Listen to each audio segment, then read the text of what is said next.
안녕하세요. 써니 유치원의 써니쌤입니다.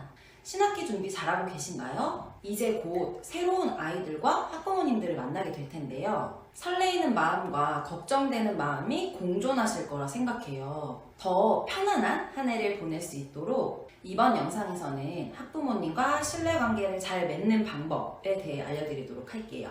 먼저 제가 질문 하나를 해볼게요. 왜 우리는 학부모님과의 관계를 위해 많은 에너지를 쏟아야 할까요?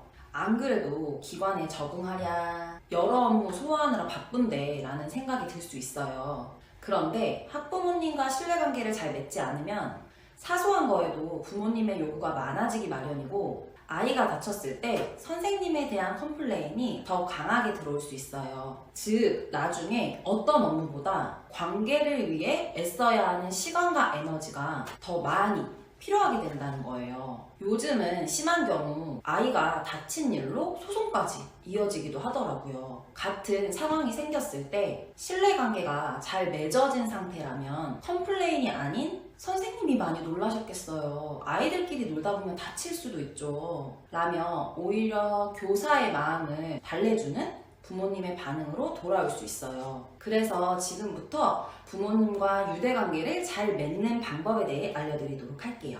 첫 번째, 깔끔한 이미지예요.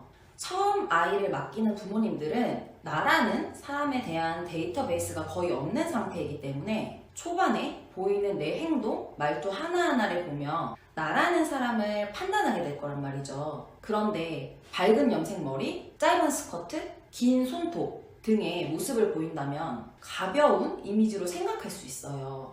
특히나 대학교를 갓 졸업한 선생님들의 경우 나이가 어려 보이면 더더욱 부모님들께서 아이를 맡기는 것에 대해 불안함을 느끼시는데, 거기에 부모님이 생각하는 교사의 이미지와 다르다면 이런 복장으로 어떻게 우리 아이를 볼 수 있을까? 긴 손톱에 우리 아이 얼굴이 긁히면 어떡하지? 와 같은 걱정이 배가 될 수 있겠죠. 그래서 단정한 용모, 정중한 말투 등 보여지는 이미지에 신경을 써주시길 권해드려요. 두 번째는 부모님께 연락 자주 드리기예요. 부모님이 교사에게 가장 크게 원하시는 게 무엇일까요? 바로 우리 아이를 사랑해주는 거예요. 그래서 선생님들은 연락을 자주 드리면서 아이에게 관심을 갖고 있다라는 것을 느끼게 해주시는 게 중요해요. 그래서 저는 학기 초일수록 더더욱 연락을 자주자주 드리라고 말씀드리고 싶어요. 연애할 때도 초반에 남자친구가 나를 얼마나 사랑하는지에 대해 확인할 수 있는 방법이 바로 연락이잖아요. 아이의 작은 부분도 관심을 갖고 있다는 것을 부모님이 느끼실 수 있도록 오늘은 어떤 친구와 무엇을 하며 놀았는지, 수업을 할 때 어떤 반응을 보였는지 자세하면서 간결하게 이야기를 해드리는 거예요. 저는 부모님과 전화로 소통하는 게 아직 많이 서툴고 너무 부담이 돼요 하신다면 키즈노트나 문자를 이용하셔도 되세요. 일례로 제가 겪었던 이야기를 말씀드려보자면, 처음에 제 외모를 보고 선생님을 바꿔달라고 강하게 의견을 냈던 부모님이 계셨어요. 학기 중간에 선생님 때문에 원을 옮긴 부모님이셨는데 그 선생님과 제 외모가 비슷하다는 이유 때문이었어요. 원장님께서 정말 아이를 사랑하는 선생님이니 일단 믿고 맡겨보셔라 라고 여러 번 이야기를 드려서 결국 저한테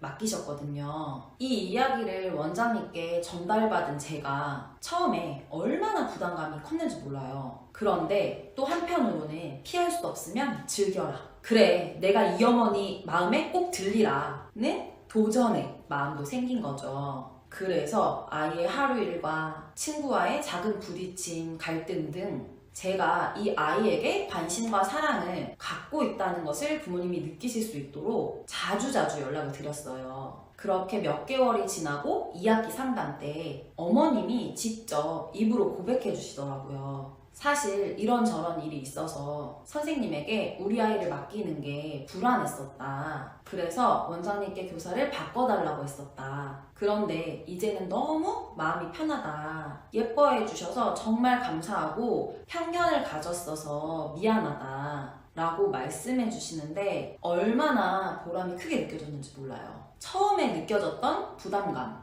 왜 하필 다른 반도 아니고 우리 반이야 라는 부정적인 생각들이 싹 씻겨졌을 뿐만 아니라 교사로서의 자존감까지 플러스 되었으니 결과적으로 제 성장에 아주 좋은 경험이었던 거예요. 그리고 자주 부모님과 소통을 하다 보면 아이에 대한 데이터베이스가 생겨요. 문제 행동을 보이는 아이가 많을수록 한 해가 힘들어지는데 아이에 대한 이해의 폭이 넓어지면 같은 행동을 보여도 짜증이나 화가 나기보다는 우리 은우가 둘째가 태어나서 그렇구나. 그 영향으로 많이 불안해하는구나 라고 먼저 나아가 한 걸음 이해하고 그에 맞게 지도하게 될 수 있는 거죠. 그리고 아이의 마음을 알아주었을 때 그 아이는 선생님에게 마음을 열게 되고 집에 가서도 나 우리 반 선생님 좋아 라고 말하게 되겠죠. 그렇게 된다면 부모님은 나를 더욱 신뢰할 것이고 아이는 원에 빠르게 적응을 해서 즐겁게 오게 되겠죠. 이렇게 선순환으로 이어지기 때문에 학기 초에 서류 업무하랴, 환경 정리하랴 너무 바쁘시겠지만 부모님과의 신뢰관계 맺는 것에 좀 더 많은 에너지를 써주시면 좋을 것 같아요. 부모님과 신뢰관계 맺기 위한 또 다른 방법들은 제가 이전 영상에 다뤘었어요. 그래서 상단에 카드로 띄워놓을 테니 참고해주세요.